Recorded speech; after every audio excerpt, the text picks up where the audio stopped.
Find a seat.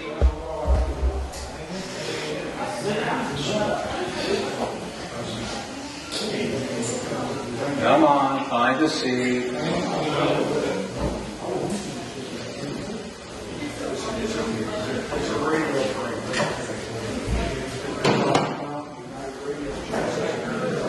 Find a seat.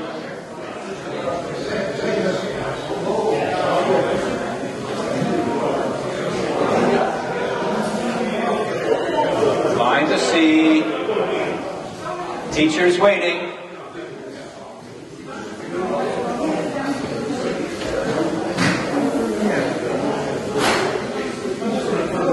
Come on, guys, find a seat. Got to move along.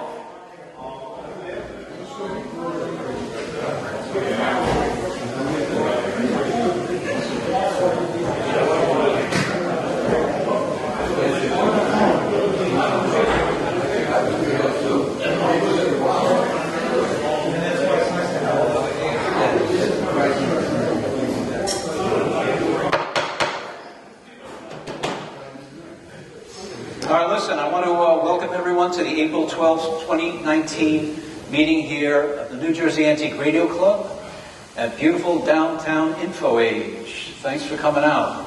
And we've got some crowd tonight. I don't know, it seems like auctions seem to bring out the best in people. Or is it the worst people? I'm not sure. No, it's true. But we're happy to have all of you.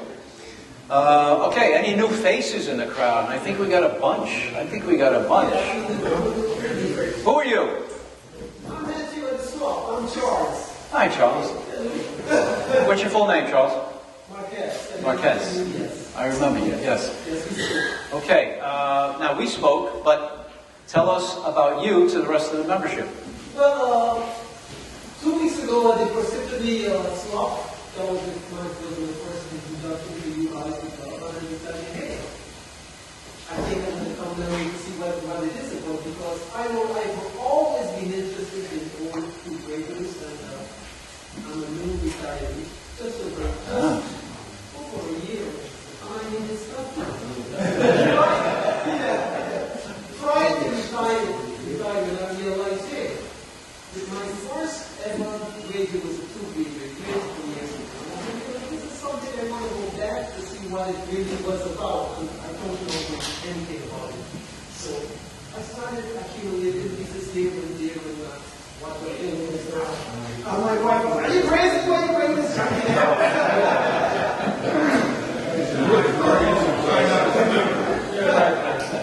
So how many radios do you have now? About 6 or so. Louis working on one right. Just 6 or 7? Yeah.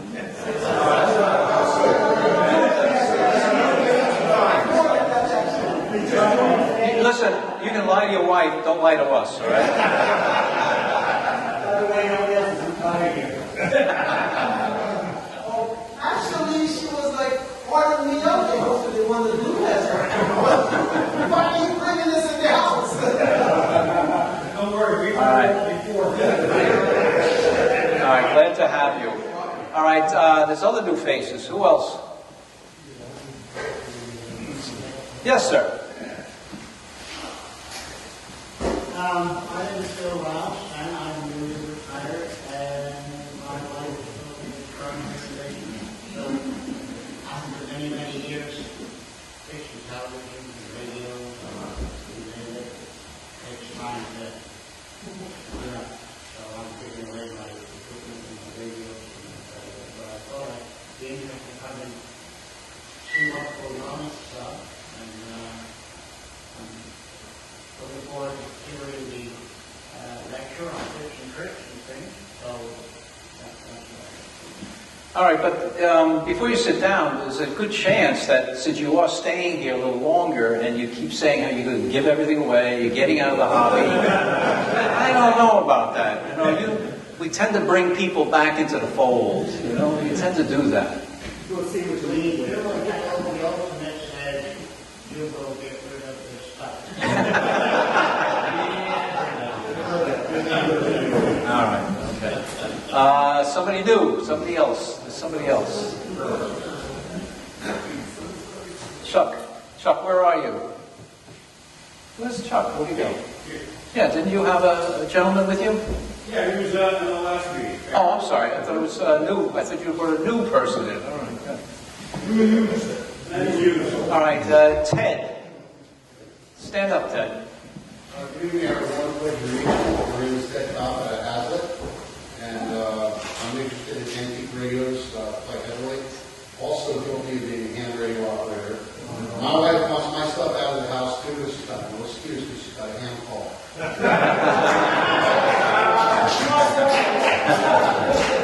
So I've got quite a few in the collection. Not overabundance, but I have a pair of polygraphed S40Bs, SX99 and 38C, Lafayette HA350, bunch of HF transmitters, two Swan 350s, FT101AA, 757GX2, 767GX, TS930S. Bingo! I got bingo.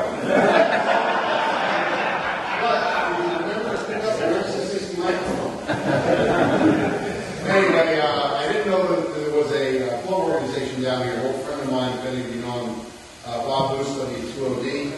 I saw him this afternoon.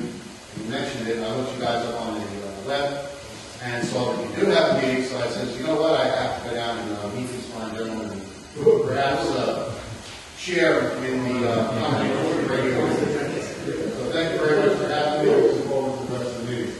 All right. You're welcome, Ted. Nice to see you. And I also want to welcome some of the membership who don't always attend the meetings, and I'm very happy to see their faces. And it's very nice to see you all. I won't mention by name, but I'm very happy to see you all. Okay.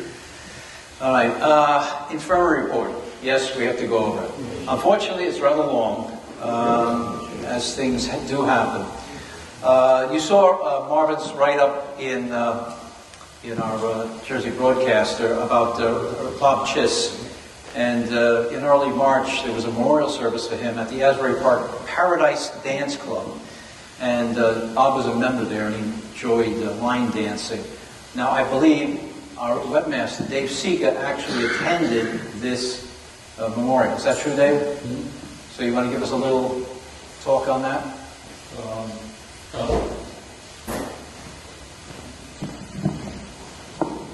Just went by to represent the club. It was kind of an impromptu get-together.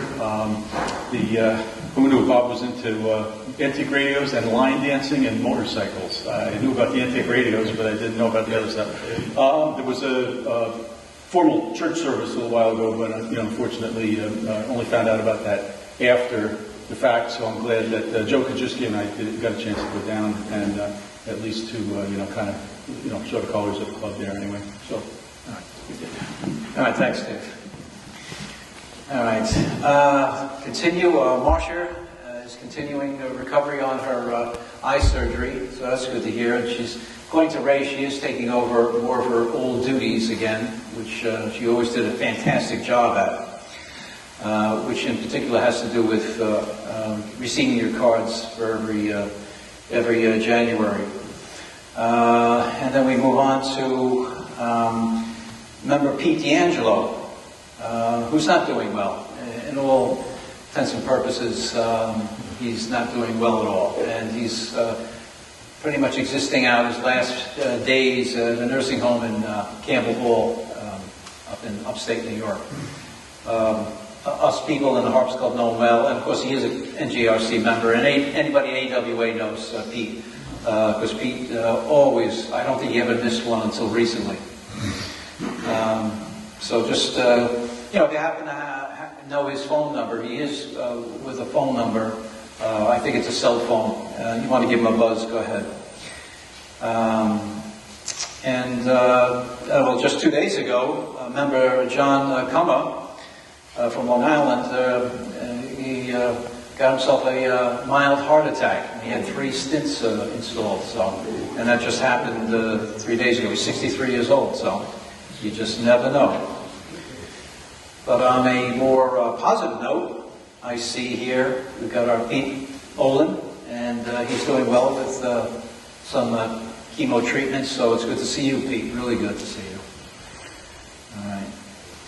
Last month, I alluded to a rumor, and I was slapped down for even saying the word rumor, and so I didn't say rumor, and I didn't say anything about the rumor.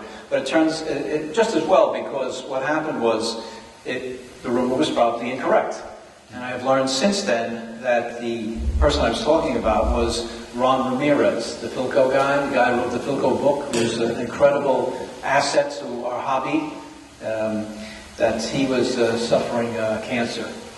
But from now what I'm hearing is that he's doing well under treatments, and I don't think he's even 60 years old. So I was very fortunate. About 3, maybe 4 years ago, I happened to be at Kutztown, and it was the first time that Ron showed up at Kutztown, where I think he lives in Michigan or someplace. And he was there, and me and him, I got a picture. I said, Ron, I got to get a picture, you and I. And so I really like that picture of us together. And again, he's an incredible asset. He's always been very open to everybody. And I believe his second edition of the Philco book is online, and he's just, take it, that's okay. Use it as you can. And the forum and all that. So we can only wish him well. Okay. And if you know Ron, send him an email, that's good. Our Vice President, Sal's coming in here, and he is one of the people that knows Ron and is in communication with Ron. Okay. Now, is there anybody else I should know for the infirmary report? I don't like to have to add to it, but just let me know, and we will post it. Okay. Anyway, enough of that. All right. On to old business. All right. Great thanks goes out to members Jim Dorn and Paul Hart for manning the RT. I'm sorry, manning. I'm not supposed to say that anymore, am I? Personing the RTM as a horde of 300 eager children and adults descended on the museum. And that happened to be the same day as our swap meet. So, Jim or Paul, would you like to say a few words about that? We decided that we were not going to tell these kids that they couldn't touch anything. You what? Because they thought that would be useful. Oh, okay. Jim was on one side, I was kind of on the other side. And we had a group in there that they were great. We got to know them because they were hanging out in the hallway to do their STEAM testing project or training down in this room. So they hung out lots for the day. So in their between times, they weren't trying to do the practices, they were in the field. Got to know them a bit. And this was the elementary. Elementary? Yeah, this is elementary. Oh, wow. I didn't see the high schoolers come in, they were in the other building, that classroom, or that building, that big room center. And so afterwards, how was damage control? Set the TVs back up, and I think somebody came in on Sunday and had no problems, right? Right. Yeah. Jim? The TVs, for whatever reason, got more love than everything else. I could never tell which knobs they had twisted. So you have to do all of them, but they didn't do any harm. And they enjoyed themselves immensely.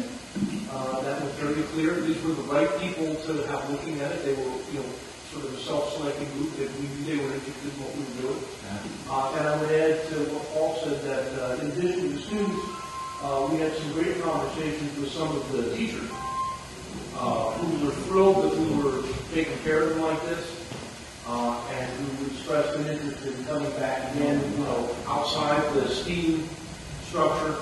So we did some good PR work, and I think we'll see some of these folks again in a different capacity. Right. And we were hoping for it.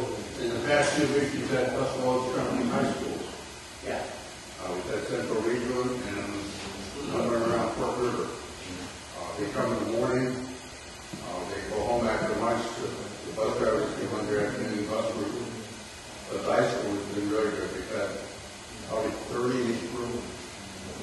This event is called Steam Tank. Right. And kids came in to demonstrate and talk about conventions that they had. I was a judge, so I was. Oh, you were the judge? Okay, Judge. And we figured there were about 1,200 people that showed up between the students, their parents, and the teachers. So it was a huge crowd. And I must have reviewed 50 or 60 inventions. Some of them were pretty interesting. And these are exactly the kind of kids Yeah. you want to stimulate. Which inventions do you want? No, this was a preliminary thing, so we just ranked one of them.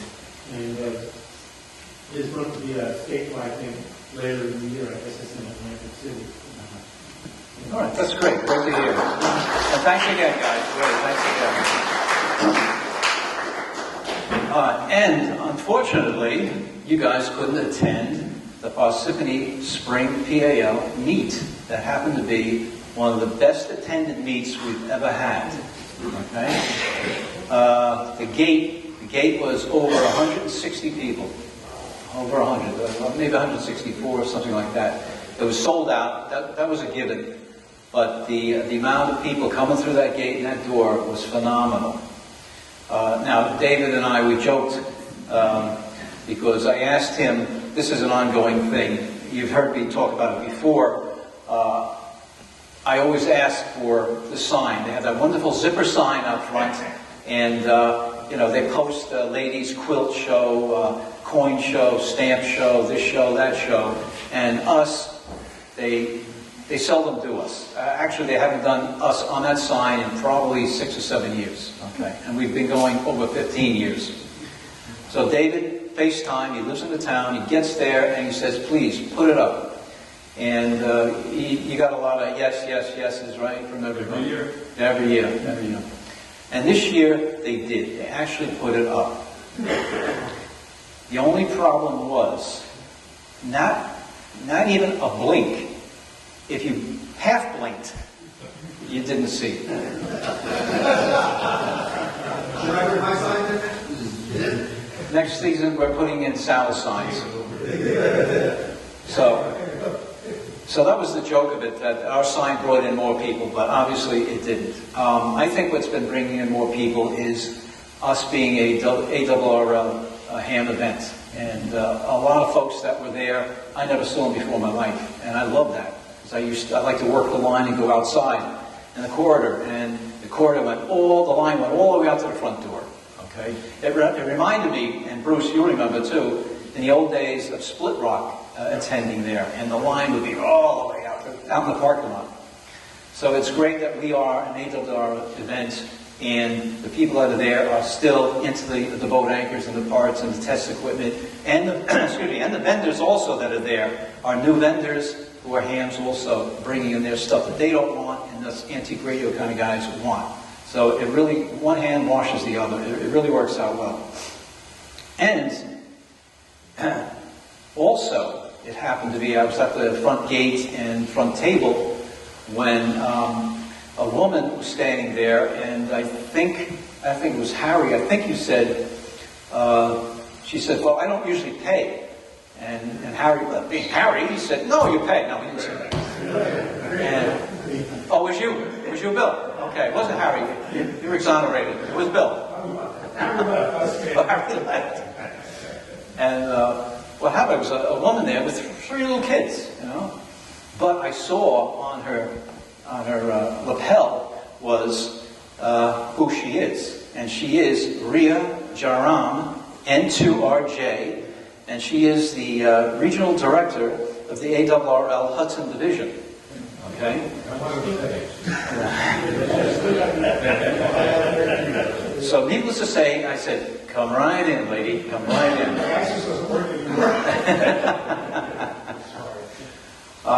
Great lady, had a really nice talk with her. Amazing, the kids, there were her 3 kids and what she does. And you can read her on the Hudson Division on the QST, and she's speaking engagements all over. So I'm going to email her and see if we can get her to a meeting and give us a talk too. Okay. And it happens that she's talking to me. She loves TO tube set radios that she has in her collection, is restored. And she's always looking for 1L6s. Like the rest of us, Bob. Yeah, but really nice lady. And it's interesting, her call, maybe you guys can tell me. I just noticed it too. It's N2RJ. Now that's her initials, RJ. That's a vanity. That's just a vanity call? That can happen, yeah? All right, yeah. Yeah, that's true, yeah, okay. You can buy them if they're available. Okay. It's like buying a personalized license plate. Yeah, yeah. As long as it's available, you can get it. Okay, great. All right, so we'll be seeing more of her, and of course I invite her to every event that we have also. Mark? If you kind of follow the advertisements now, Yeah, for radio, antique radio spot meets, yeah. they're all morphing into what they call electronic expositions. Right, antique electronics, Right. like the New England Club. Yeah. New England's doing it, the Wisconsin Club, they're all calling it electronic exposition. And I think that's where it's going. Yeah. And we should start to consider that because it's, first of all, it's going to bring in more people. It's going to bring in more interest. And if you just say antique radio, you sort of lose the computer guys, you lose the ham guys, you lose the phono guys, you lose the audio guys, and you lose the just the guys that just like electronics in general. Right. You know? So we're going to probably talk about that and should really, think about how we want to advertise in the future and how we want, what we want to really express. Because that's the way it's going. Yeah. They're all calling in no longer the antique radio spot. Yeah, it's limiting, yeah. I got you. Okay, we'll talk about that. Okay, let me move on. Okay, comments. How do we do as vendors at the show? Yes? Yeah, you. Now, as far as being an ARRL sanctioned, I bought a Kenwood transceiver. Oh, look at that. And a guy came up to me, I got very close to what I wanted for it, and I was surprised I sold something like that. Okay. But actually 3 figures on one of those copies. There you go. There you go. All right, other vendors, how'd you do? I was very happy. Well, Sal's Caps is always very happy. Very happy. Lou, how'd you do? Yes, I would say I did very well. I'm very happy that people just pouring in, looking through all the stuff and just cleaning everything out by letting. There you go. Okay, buyers, how'd you do? How many people attended? Okay. All right.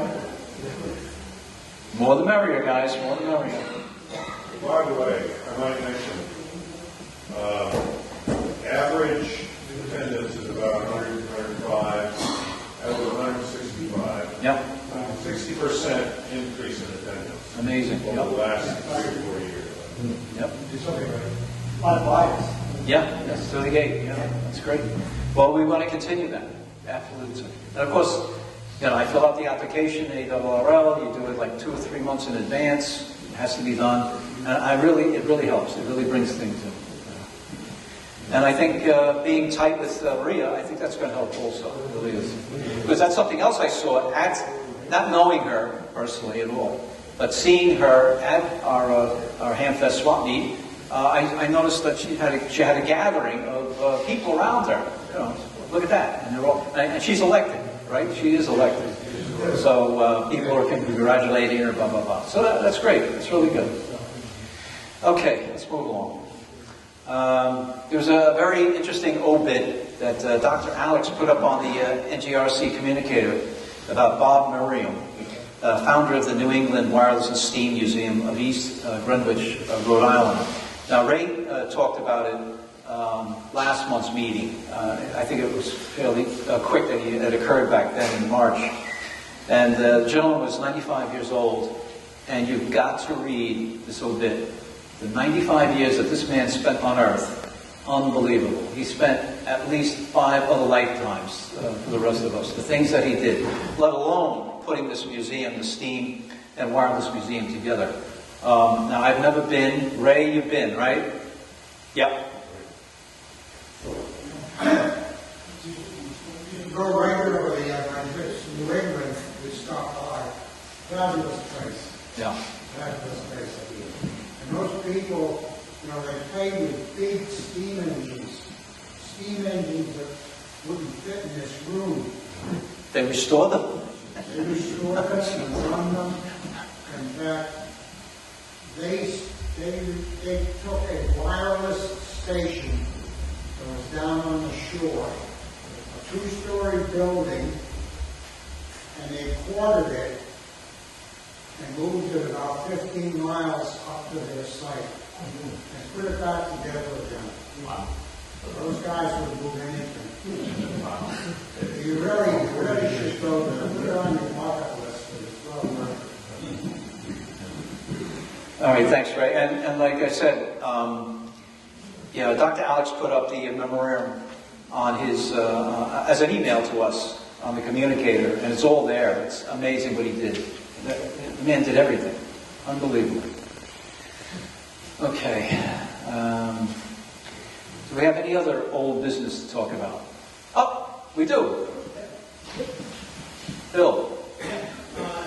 Some of you would remember back in the November meeting that we met here in this room, I had debuted that the National Museum of Industrial History was going to come in about a week later and see what we did at the RTM because they're setting up a radio exhibit. Well, that radio exhibit debuted February 2nd. I was able to get up there, take a lot of pictures. There's a slideshow right in the back here in the room. So you guys can maybe take a look at it. That exhibit will run until early to mid-November this year, and then it closes down. So they did, I think, a fantastic job of what they had. The two people that were part of the group that came here and dug it, the one woman who collected most of the artifacts that are up there. Her father was a ham and also fixed a lot of the radios that she had. So her father's hand shack is displayed, as well as all the call cards that he got. And it's a fabulous exhibit with what they did in the amount of space that they had. So you guys will take a look at during your admission here. It's a neat slideshow to see what's going on. Yeah, this is the Bethlehem Steel Brown site. The electric shop is now been restored as the National Museum of Industrial History. So they have a website, nnih.org. So it's easy enough to find. It's out on 2nd Street, right down in the brown side of where that steel was, right? In the shadow of most of the glass rooms. Unique place. All right, great. You've got a slideshow going right now, right? It's running right now. Okay, great. Okay then. All right, on to new business. Okay, Ham Shack Corner. Okay, upcoming Ham Fests. Dave Selman gave me the War Minister, amateur radio, War Minister. War Minister. Wait a minute, War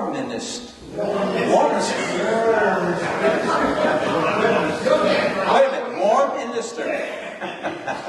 Amateur Radio Club. They're having their Hamfest 2019, and that's at the Bucks County Community College, and that is on May 7th. Okay, so that's not that far away. What is it? And It's hopefully a split lot there, there's the 27. oh, that was my next one, Bruce. I'm sorry. That's okay. It's on the contour. Okay. All right. So what is that in time, Dave? Pardon? Time from here to get there? Over 2 hours. 2 hours. Depending on exactly where you're going. Yeah. Because especially now there's traffic around. It's now not 95, it's 295. Going down to 295 to go south. It's right off of the vertical exit of 295. Okay. All right. Okay, and then the one coming up next to us would be April 27th. That is the Split Rock ARA, which is Saturday, and that's at the Roxbury Senior Center, Succasauna, New Jersey. I've been there a couple of times. Of course, again, they used to meet up at PAL, have their swap meets, and that was really big. They are smaller now, as so much is smaller. But they are inside and outside, Bruce, right? The last time, right? Yeah, this nice weather, they're in and out, right? Right. There are flea market spots around the parking lot. Right, right. Succasauna. Did I say that right? Succasauna? Yes. With my New York accent? Succasauna? Okay. Also, all right, Hams, let me know if this is totally new. It was new to me, if it's new to you.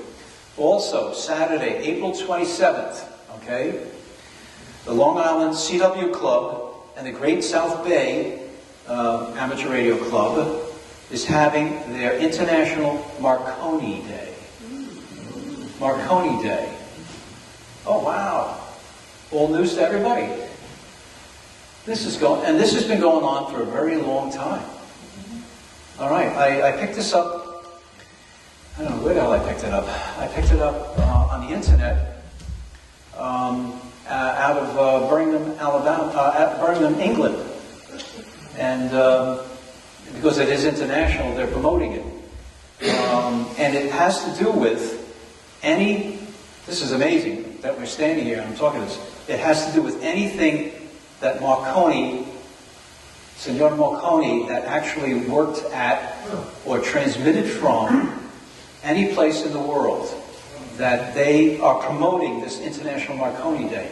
So I seem to see a street sign that says Marconi Road out here.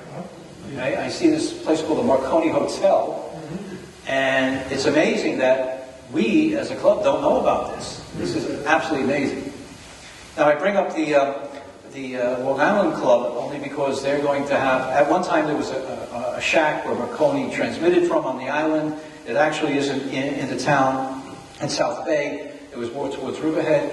But they've got this duplicate shack that they're building, and they're going to be They're going to be making international contacts on that day. Can you send me the info on that? Because we're having an info age board of trustees meeting Monday, and that should be brought up. Sure, absolutely. I was thinking you guys are going to say, "Oh, we know about that." Come on, Rich, you don't know about that? Send it to me tonight. Yeah. I'll bring it up. And the other part is too, Jules, is that it's the 27th, and I think Marconi's birthday was April 25th, and they always want to try and have it near his birthday. And this is around the world, absolutely around the world. Oh, that's great. I found out something new to share with you guys. All right, that's wonderful.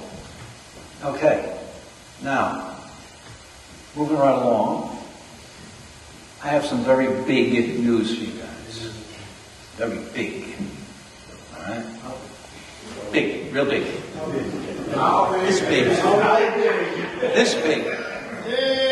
All right. After 16 months and interviewing 3 attorneys and 2 accountants, our club is now finally a 501c3 listed charity with the federal government, meaning the IRS. Okay? Give yourselves a round of applause, guys.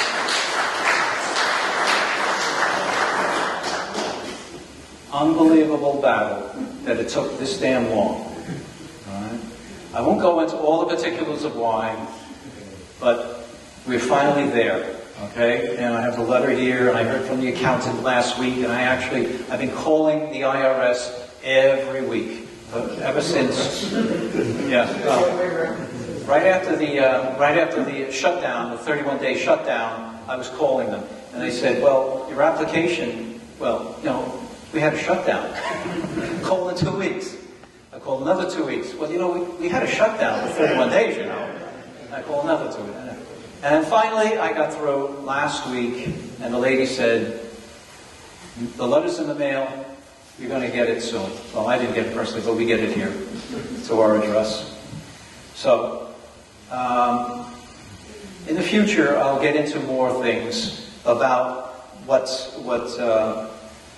makes us a 501c3 charity. But just for quickies, I'll read this little list here. One of the primary benefits of being a tax exempt under IRC Section 501c3 is the ability to accept contributions and donations that are tax deductible to the donor, meaning giving them a tax deductible receipt.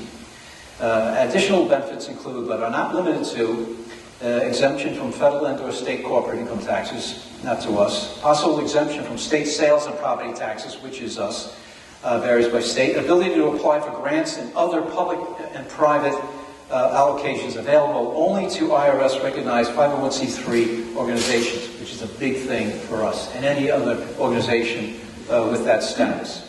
It also gives us the public legitimacy of IRS recognition. Okay? Discounts on U.S. Postal bulk mailing services. When Marvin sends out the newsletters, we get a discount. Right. All right. And tax-exempt financings. Tax-exempt shopping for all the club that we need, things that we need at Walmart. Can you believe that? I just bought a drill Look at that. in the shop. Hey, you can take, there it is. You take it back. Take it back. Okay?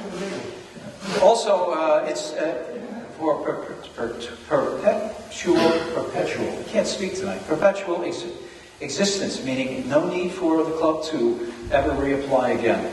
All right?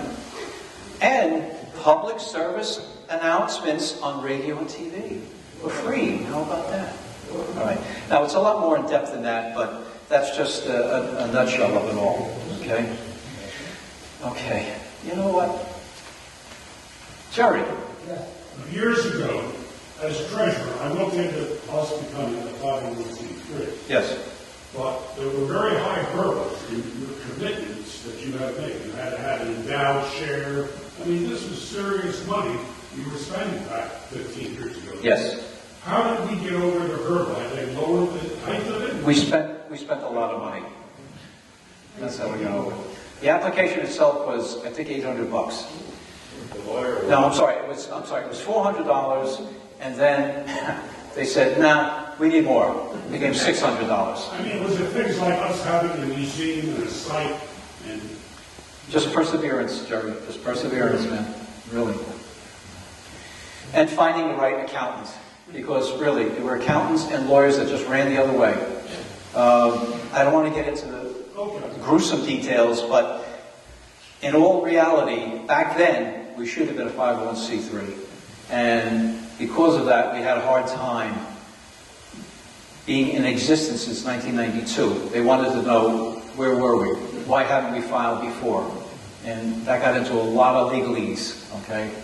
And I don't want to bore you with the details, but it was really nasty. It got really nasty. And thanks goodness to our accountant that I hope you guys will meet. I'm going to see if I can talk him into coming to a meeting, all right? He's a good guy, a really good guy. But be it as it may, right now, we've got that status. All right. Excuse me, 1 second. You asked for information. Here's some information. For you. Okay. Moving right along. Okay. Now, you heard about our incredible spring show at PAL, all right? Well, there's another show coming up called the Kutztown Antique Radio Show. All right, come on, guys, here we go. This is a toughie. X. Who said it? Bill, you said it first. The guy from Catholic school said it first. The 40th show of Kutztown, all right? May 10th and May 11th, which causes us to be bumped. Our club meeting next is the May 17th. All right. Hey, excuse me, Mr. President, it's XL. It's XL. 450. You put the extra fun in it, he got 10. And I went to Catholic school. I had none. You are right. He's right. Damn it, I'm going to tell, who puts this together?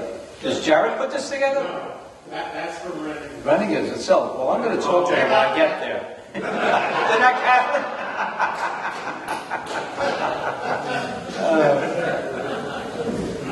You are right, but he's right. He's absolutely right. It should be the takeaway. That's right. Right. Anyway. You're obviously can't count.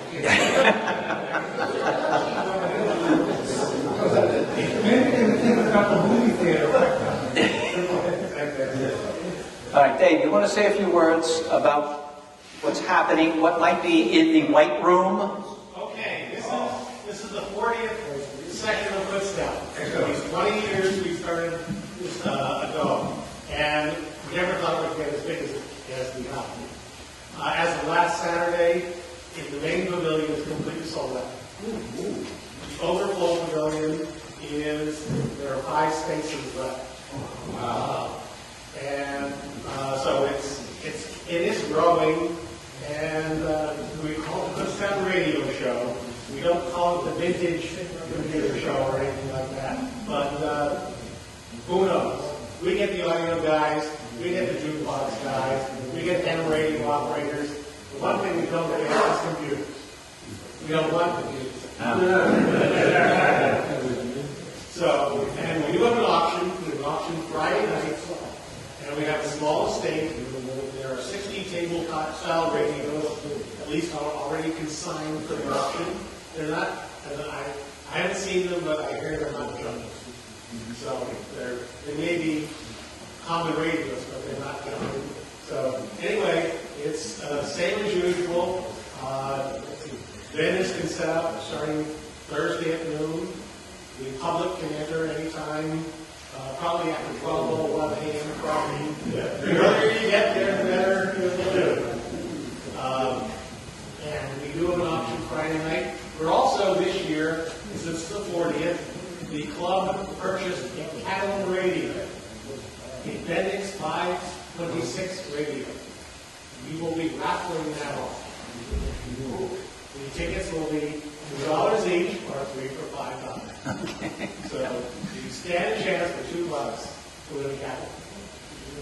So we'll also have some other little things that we'll be able to give out, and we'll have some new T-shirts available, and just keep on moving. Okay, will calendars be available like There are that? calendars available still. You have to not be discounted. All right, that was a trick question, by the way.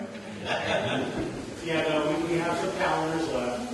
We sold quite a number of we usually have the calendars for the September meetings, and we carry them over and sell them in May. And we get a discount, because we made the money back on the calendars that day. Right. So, and we'll have our buy it now table, which again, the club makes money on that. So, Yeah, for any of the new members, or anybody who hasn't been to Kutztown, it's not as good as our shows. it's a little bigger. But we've got to support our sister club, the Delaware Valley Historic Radio Club. You know, but We tried a couple things, and like I said, one of our best cash cows is the Lion Outfit. There'll be stuff there, there'll be something for everybody, and the price remains your own price. So, hopefully we'll see you all there. all right. Thank you, Dave. Thanks a bunch. All right. Oh, by the way, Yep. there's Warminster, which is a township in Pennsylvania, and there's also a Bedminster. So you don't want to say a Warminster. You can't say it either. I can say Warminster, but because you end up having to say Bedminster, so you don't want to. That's true. Okay. And Yes. the weekend before Kutztown is the 16th annual early television convention. Yeah. Don't go run once. Yes. Yes. So how many people are going there? All right. Well, I'm sure you'll give us a report when you return. And also, you know, I do forget the mechanical extravaganza too. And that was previous to our swap meet, Hamfest. I'm sorry, I always forget that. That's in Wayne, New Jersey. Next Sunday. What? The next one is next Sunday. This Sunday? Usually it's before our extravaganza, yeah. All right. Anyway, Darren, John, come on up.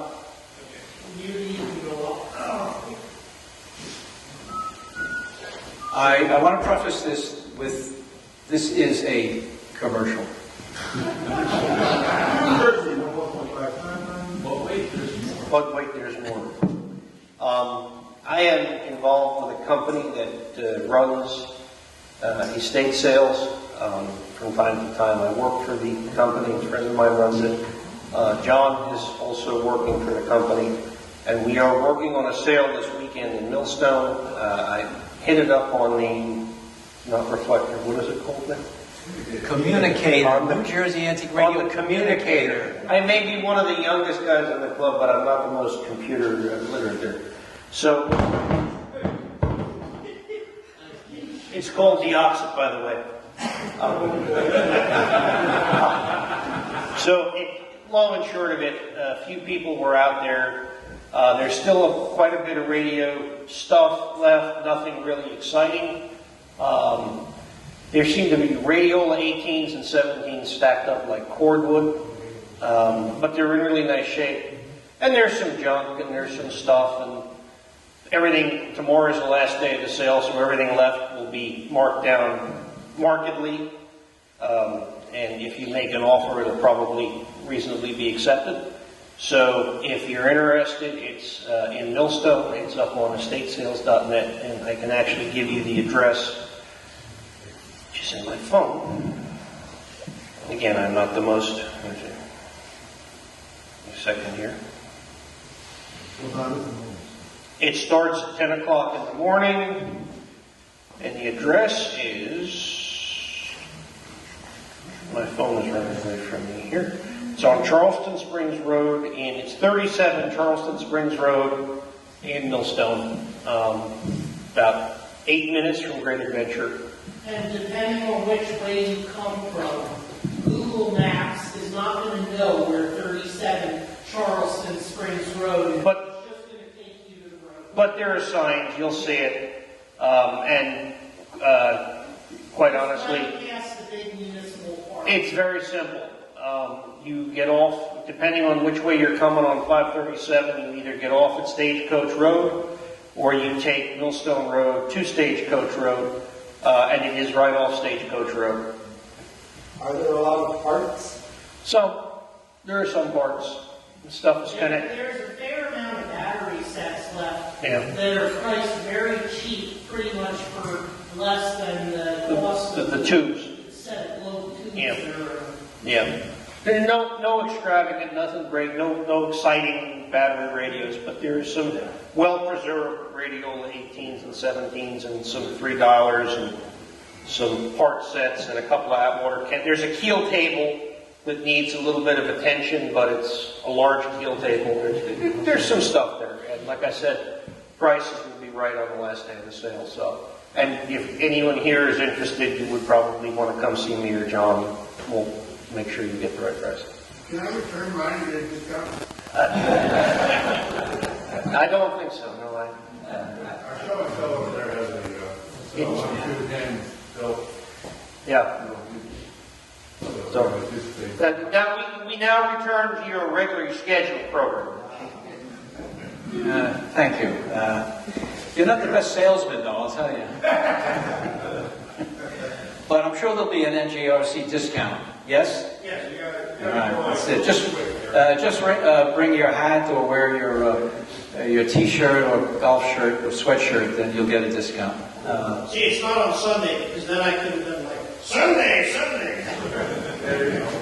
Okay. All right. All right. Any other new business anybody wants to talk about?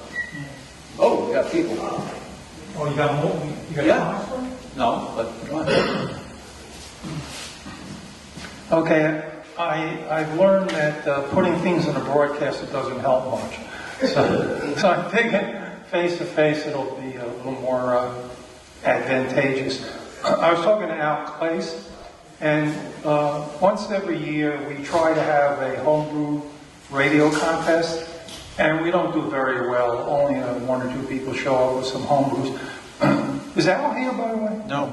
So what we've decided to do is have a homebrew radio contest, but the requirements won't be as limited as they used to be. The category is going to be like a homebrew that you've recently made, a homebrew that you've made 1, 2, 10 years ago, a homebrew that you purchased, or you pulled out of the dumpster. And the reason behind it is that the 20s homebrews, there were like a ton of circuits. Everybody tried a variation on the regen set. So they get to be pretty interesting. I bought a whole, when Corbett passed away, a fellow that used to collect only homebrews. I have a whole bunch of those, and each one was a different circuit. And he actually wrote it out and described it. So they get pretty interesting. So hopefully, in that vein, we'll get a lot more people participating. We're thinking about June. So to give people enough time if they want to build one, I'll probably put it out on the communicator in lieu of the broadcaster. I'll try to get it out earlier. So if you decide you want to build a small homebrew, you'll have the time to do it. And if you don't want to build one, you'll have the opportunity to go through your collection, see if you got anything around. And if you haven't looked at the circuit yet, and it looks like an interesting circuit, draw it out or see what it is, and you'll bring it in and talk a little bit about it. So hopefully that'll increase the amount of people participating. Second thing is that I put a little thing in the broadcaster about increasing our advertising for our swap meet. I should have really brought some examples, but let me tell you, this thing really works. It worked in the past when we were at the Hightstown Country Club. If you get a chance, if you've got one of these throwaway newspapers, they're free. You usually get them in the supermarkets or they deliver them right to your house. Where I live, it's called a mailbox, and they have it for each version, each area in Ocean County. Do me a favor, just grab one, hold on to it, and make sure you can give me the whole news, the whole thing, or just a section that has the free advertising for events. Now, a lot of these places won't advertise local events, but if you push them hard enough and tell them that the whole world's interested in antique radios, they will advertise even though you're not in Ocean County. So, and also, not just these throwaways, but newspapers that are local to you. I can't get to them, So if you get a local newspaper in your area, like the Parsippany Planter or something like that, and it's got a event section in it, just pull that section out, make sure there's an address in there, that I can get a hold of the person that's in charge of it, and we can advertise there. It's all free usually, and that way you get people from all over the state, and it's free advertising. So you not only get the ARL stuff, but you get just people that in general are interested in this stuff. And like I said, when I was using it for the Hightstown meets, it really worked well. And if you think 100 and whatever it was, 65 was a big number. If we get into these small little local newspapers for free, you're going to see that number jump up even higher than that. So if you can do that, it's very easy. Just, grab one, keep it available. Next time you see me on a Wednesday maybe, or at the next meeting or something, you can mail it to me. You have my address in the broadcast. I would really appreciate it. You don't have to give me the whole paper. Just give me the section that has the event calendars in it, and I would really appreciate it. I can't go driving around the whole state and finding these things. So I'm really dependent on you guys, and believe me, it'll do a lot to help our participation at future spot meets. All right, thanks, Mark. Bento, you want to say something? Someone else, Robert? Yeah, you mentioned before about getting the battery call signs. Yeah. I don't know if any of you where you are in New Jersey, you can get a free. You get the call sign in place pretty quickly. You just make the state radio license plate, but your call sign will get free. You don't have to pay extra to get that battery plate. Somehow I think that's different in New York. $10, Jerry? $10, okay. Yes, amazing, New York. There may be changes in the highways around here, like in Connecticut too. That's new taxes that they're going to be implementing in 2021 in New York City. Yes, yeah. They call it something different in Connecticut now. They're thinking about that. And of course, in Jersey will think about it too. Okay, any other one? Anybody else? Howard? Yeah, I just want to bring up the fact that this is April. We're almost completely signed up for the museum, except the 28th, the Sunday, the 28th of April. So anybody who has been a docent and is interested in finally rejoining, I can't hear you.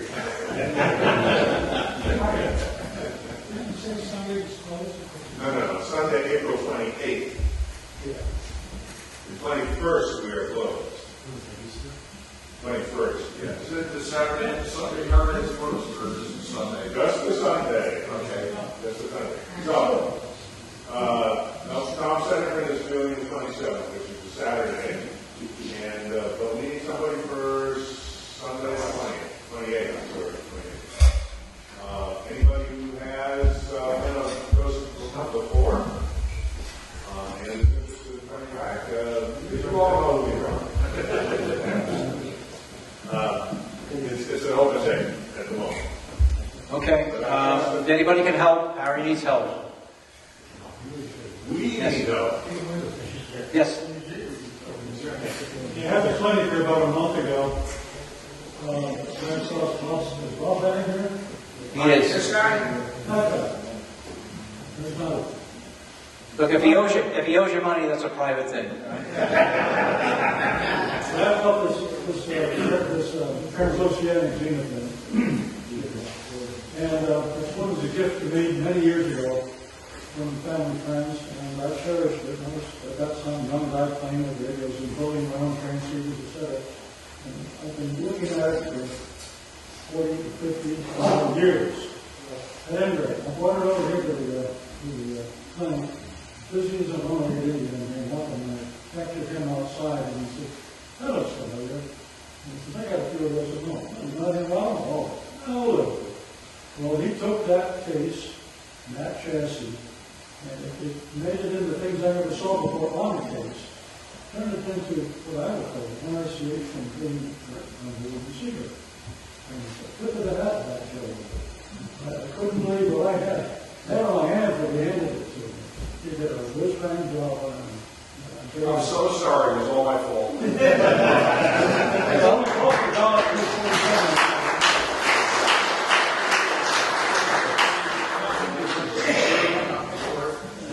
Well, I'm sorry, but that's the kind of guy he is, and it'll never happen again, so don't worry. He'll never change. Okay, a couple of last things. Webmaster Dave Sika, right there. Raise your hand, by the way. He's posted a list of interesting antique radio YouTube channels that are related to us. And I've been thinking about that for a while, too, and David finally jumped on it. They're on the website already? We're going to put them there, yeah. Okay. So they get a list. Okay, all right. So it brings me to the conclusion that why don't all of us, if you've got an interesting YouTube channel that you follow, watch, or whatever, you know, radio-related or of interest, please no radio porno, all right? No stripped chassis. Everything's got to be in a case, right? None of that. But if it's related to us, or even we all have cars. We enjoy our cars. Something like that. Just send it to David, okay? And we'll go through it and we'll see if it's worth posting, which they usually are. All right. David's got a nice list, and you'll see it. And a lot of them I've gone to, and I know them already too, because I just about live on YouTube. So keep that in mind, okay? Just send it to Dave. Just send a posting to Dave. You want to mention we're not on YouTube tonight? No, I don't. No, I don't. Mention it so the viewers will know. What? Mention it so the viewers will know we're not on. Yeah. That's right. No point doing that. And I want to also call out our YouTube channel guys, Radio Wilds, all right? Owen, where are you, Owen? Raise your hand, all right? Owen's got a channel. Alan Walke has a channel, of course. And the club has a channel, by the way, too.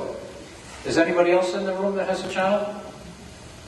No? All right, but if anybody does have channels, let us know, and we'll celebrate it and post them, all right?